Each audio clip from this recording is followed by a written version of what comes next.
They're in my truck. I didn't put them on right now. Okay. Or you can get the open cab where it's just a sunroof. Okay. And then the difference between the one with just a sunroof and this one you can put a camera in, a rear view camera in it.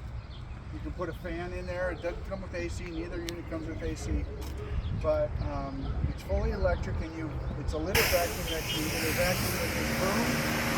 And this is the most effective way. You just have this broom shoot about that far off here, maybe a little higher. Anything you come across goes up there. It's got four modes of vacuum power on it. Okay? It's got echo, low, echo, medium, high, and then high. So if you have an issue, it's not pulling something in a vacuum and it goes to a higher vacuum power. At the highest vacuum power, this thing is stuff a full water bottle. Okay? And I'll show you when I do this. The advantage we have with our machine, this is the only machine of its kind out there, period. There's nobody else that manufactures that machine. What's unique with us is our partnership with Zero Battery Motorcycles. They're a motorcycle battery manufacturer they make electric batteries, but we have a unique battery that we partnered with them on that gives us the highest autonomy, the highest length of working time between charges. When you look at any electric vehicle, you're looking at kilowatt hours, okay? And in an electric vehicle, you have to not only look at kilowatt hours, you have to look at the weight and volume of the machine and what that machine's doing, how much power it's using to do whatever purpose it's doing. Our litter vacuum and our compact street sweeper, we make a compact street sweeper, electric street sweeper too, with brushes and vacuum head and all that. We have the highest energy per weight volume in the whole industry compared to anybody else.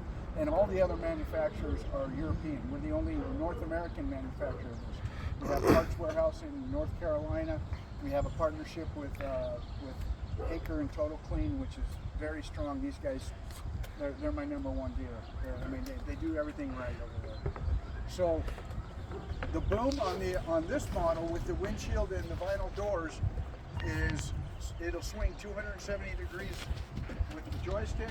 It'll tilt up and down, and it'll raise up and down.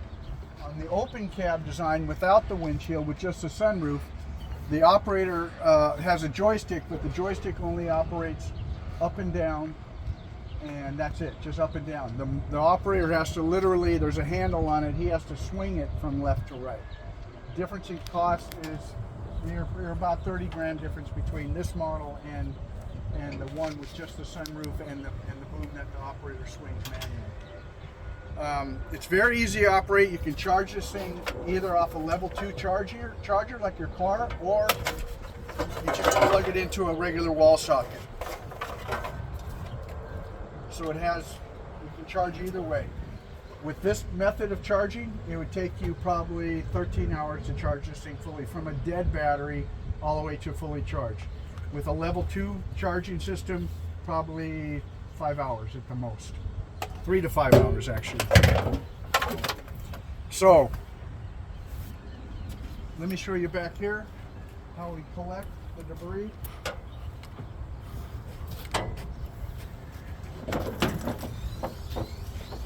So this is a 50-gallon container, but it contains about 75 gallons of trash because of the suction power of the fan. And this is how you empty it. And you'll see that fan is at the bottom, so no debris ever comes in contact with that fan. Okay? And that's why that fan will last forever. We haven't replaced a fan yet on these things. You can collect debris 2 ways. With this type of bag, and I'm sorry, I should have brought out the Kevlar bin.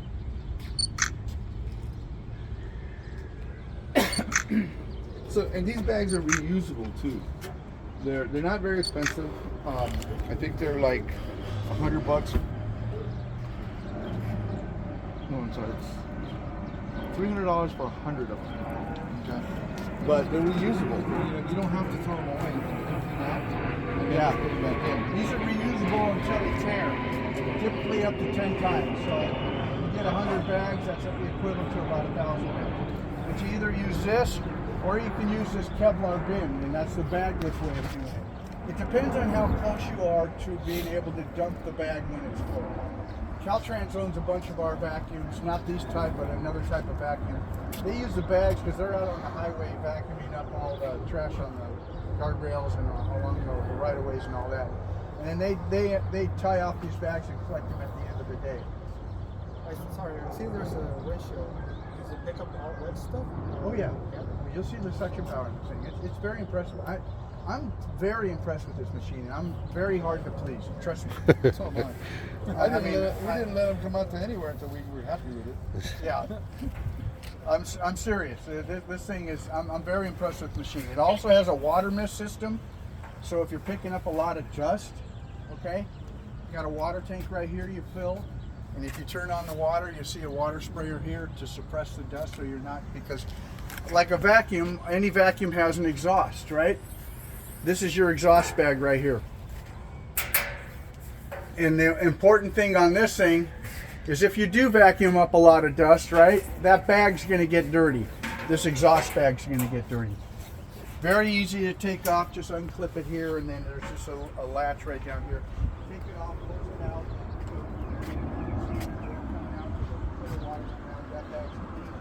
Then wait till that bag dries off, or you could reconnect the bag and just run the vacuum and the air will dry out that bag. How is the bag connected to the tank? Pardon me? How is this connected to this? Right here. Oh, okay. Right here.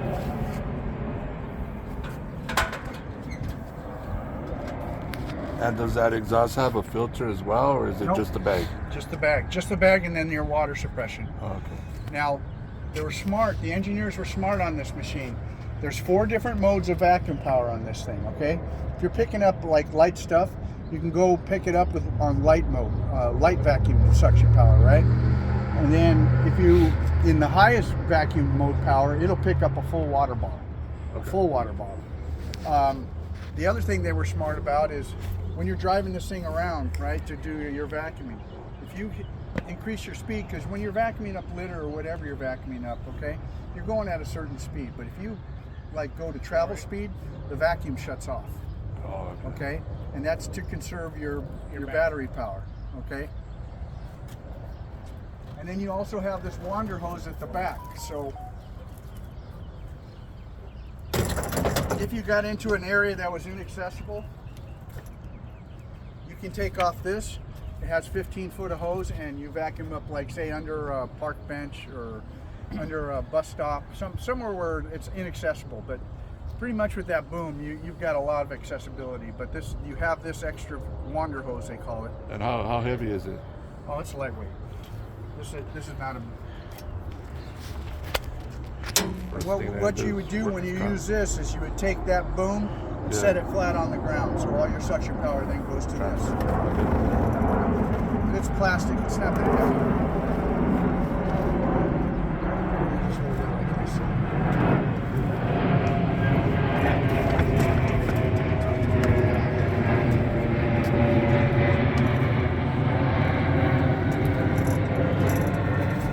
Normally we'd have a vacuum on it and put it in there. Yeah, we'll turn on the vacuum and go ahead to get it to suck up. So if we get a tear in any of these hoses, we do something on that. Depends on how big the tear is, because these are strong hoses. I vacuum up hypodermic needles with this thing. Okay. Yeah. But the hose is very durable. I have a customer in Oregon who started their own litter vacuuming business, you know, and it's been, I think, a year and a half. But they have a 25-foot standard hose, but they also have a 25-foot extension hose. It's not this particular vacuum. It's a skid mounted, similar to that pressure washer. It's a skid mounted that they put in a truck, or you can put it on a trailer.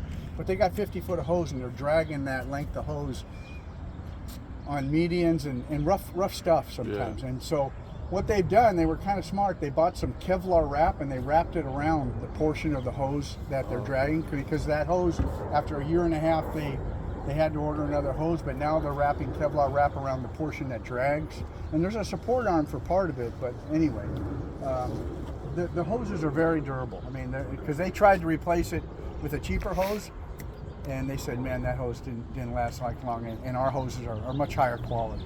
Okay. So you also have a 48-inch wide vacuum head on the front of this.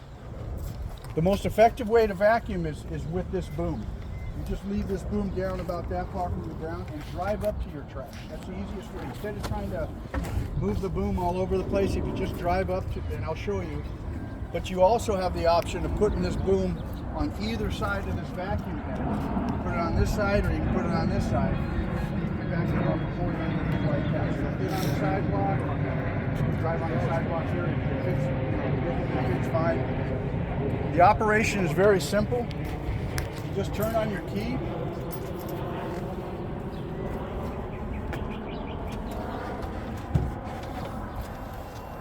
And you see your screen light up. You have a parking brake here. Turn off your parking brake, and now I can go forward, reverse. You got your lights for that. You got your windshield wiper fluid, left and turn right signals. So this can be driven. You know, you have street legal lighting on this thing. You don't need a CDL to operate it. And now, So similar to an electric car. yep. And then you got another light here. So now I'm ready to go, and all I got to do is turn on my vacuum here,